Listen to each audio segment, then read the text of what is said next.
भगवान शिव की पूजा करने से व्यक्ति के जीवन में आ रहे सारे कष्ट और दुख दूर हो जाते हैं। अंत में मोक्ष की प्राप्ति होती है। प्राचीन समय से ही सभी भगवान शिव की आराधना करते हैं। हिमालय की तराई में एक सघन वन था। वन में तरह तरह के पशु पक्षी रहते थे। वही जगह जगह ऋषियों की झोंपड़ियां भी बनी हुई थी। ऐसा लगता था मानो प्रगति ने अपने हाथों से उस वन को संवारा हो। उन्हीं झोपड़ियों के पास एक तेजस्वी युवक बहुत दिनों से अंगूठे के बल पर खड़ा होकर तप में लीन था। उसने खाना पीना सब कुछ छोड़ दिया था। वह केवल हवा पीकर रहता था। उसका शरीर सूख गया था, सिर के बाल झड़ गए थे, चेहरे पर तेज बढ़ता जा रहा था। लगता था मानो दूसरा सूर्य निकल रहा हो। हिमालय पर्वत की तराई में घना जंगल था और वहां पर झोंपड़ियां थी जो ऋषि मुनि हमेशा भगवान शिव की तपस्या किया करते थे।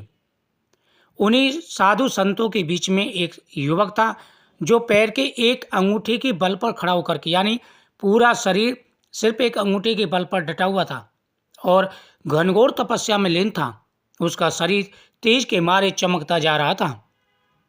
सभी ऋषि मुनि और व्यक्ति उसे देख करके अचंभित थे। वह केवल हवा पीकर रहता था। उसका शरीर सूख गया था, सिर के बाल झड़ गए थे।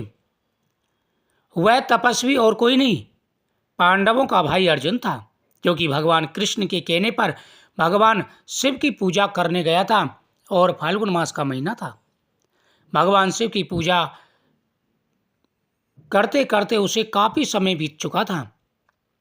वेद व्यास की सलाह से और भगवान कृष्ण की सलाह से वह दिव्यास्त्र प्राप्त करने के लिए शिवजी को प्रसन्न करने की चेष्टा कर रहा था, क्योंकि छली षड्यंत्रकारी और पापी कौरवों को हराने के लिए शिवजी की शरण में जाने के अतिरिक्त बेसहारा पांडवों के पास अब कोई चारा नहीं रह गया था।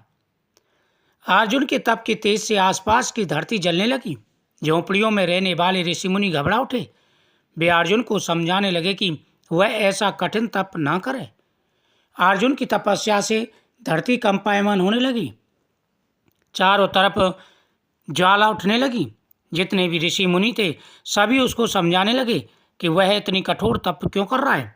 इसे कठोर तपस्या करने की क्या आवश्यकता है। वे अर्जुन को समझाने लगे ऐसा कठिन तप ना करे, पर अर्जुन ने उनकी बातों पर ध्यान नहीं दिया। ध्यान भी वो कैसे दे सकता था। उसे तो अधर्म और अन्याय को मिटाने के लिए शिवजी से दिव्यास्त्र प्राप्त करने थे, अतः वह तप में लगा रहा। अर्जुन ने जब ऋषियों की बात पर ध्यान नहीं दिया, ऋषिगण सामूहिक रूप से शिवजी से प्रार्थना करने लगे, प्रभु अर्जुन के तप से धरती जल रही है। अगर आप उसे रोकेंगे नहीं तो इस वन में हम लोगों का रहना कठिन हो जाएगा। जब ऋषियों ने अर्जुन को बहुत समझाया, अर्जुन नहीं माना, तो सारे ऋषि मुनि भगवान शिव की आराधना करने लगे और कहने लगे कि प्रभु आप इसे समझाइए, आप इसे समझाइए, नहीं तो पूरा वन जल जाएगा और हमारे रहने के लिए भी स्थान नहीं बचेगा।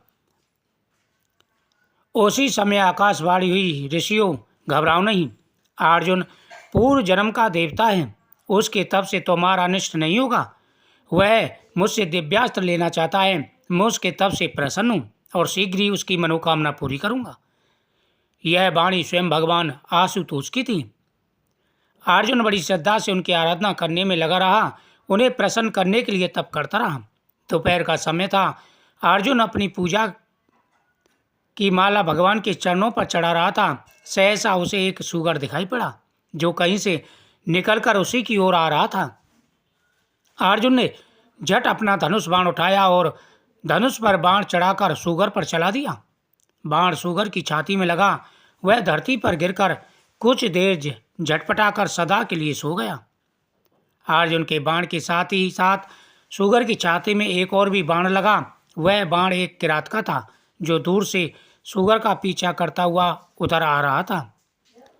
सूगर जब धरती पर गिरा तब अर्जुन और किरात दोनों सूगर के पास जा पहुंचे। अर्जुन ने कहा सूगर की मृत्यु उसके बाण से हुई है, पर किरात ने उसकी बात का विरोध किया। उसने कहा नहीं, सूगर की मृत्यु उसके बाण से नहीं, उसके बाण से हुई है। सूगर की मृत्यु को लेकर अर्जुन और किरात में विवाद होने लगा। दोनों ही एक दूसरे की वीरता को ललकारने लगे। बातों ही बातों में अर्जुन का क्रोध भड़क उठा और वह किरात पर बाण चलाने लगा, क्योंकि भगवान शिव अर्जुन की परीक्षा ले रहे थे।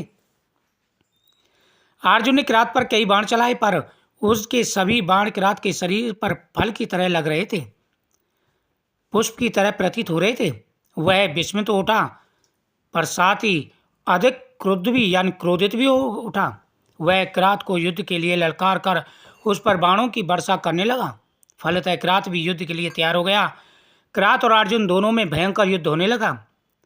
अर्जुन के पास युद्ध की जितनी कलाएं थी, जितनी अस्त्र शस्त्र थे, सबको उपयोग किया, पर किरात का बाल विवाह का नहीं हुआ।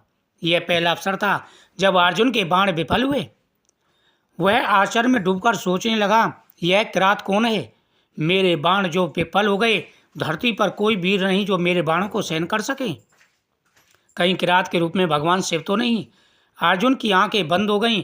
वह हाथ में धनुष बाण लेकर खड़ा था। वह आंखें बंद करके सोचने लगा, अवश्य किरात के रूप में यह भगवान शिव हैं। मेरे बाण भगवान शिव को छोड़कर और किसी पर विफल नहीं हो सकते। संसार में भगवान शिव हैं जो मेरे बाणों को सहन कर सकते हैं। उनके शरीर पर मेरे बाणों का प्रभाव नहीं हो रहा। ये साक्षात परमेश्वर हैं, क्योंकि आम इंसान मेरे बाणों को कोई भी सहन नहीं कर सकता।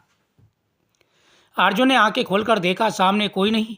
किरात इधर उधर कहीं भी दिखाई नहीं पड़ रहा था। अर्जुन के मुख से अपने आप ही निकल पड़ा, भगवान शंकर, आशुतोष, मेरी पूजा को स्वीकार करें। सहसा अर्जुन के गले में एक माला आई। यह उन्हीं मालाओं में से एक थी जिन्हें अर्जुन भगवान के चरणों में चढ़ाया करता था। अर्जुन को विश्वास हो गया कि किरात के रूप में भगवान शिव ही उसके शौर्य की परीक्षा ले रहे थे। अर्जुन का मन शक्ति और श्रद्धा से भर गया।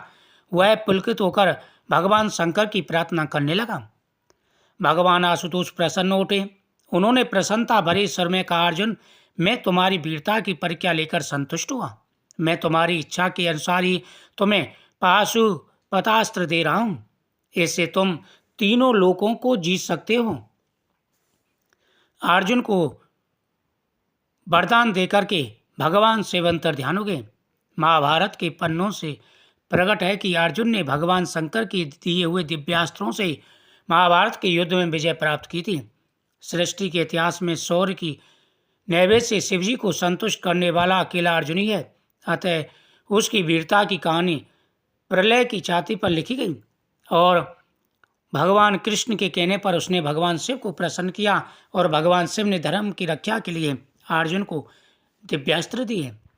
भगवान शिव की पूजा करने से व्यक्ति के जीवन में आ रहे सारे कष्ट दूर हो जाते हैं और इस कथा का श्रवण करने से व्यक्ति में साहस बढ़ता है, शौर्य बढ़ता है और भगवान शिव का आशीर्वाद प्राप्त होता है। ओम नमः शिवाय। हर हर महादेव।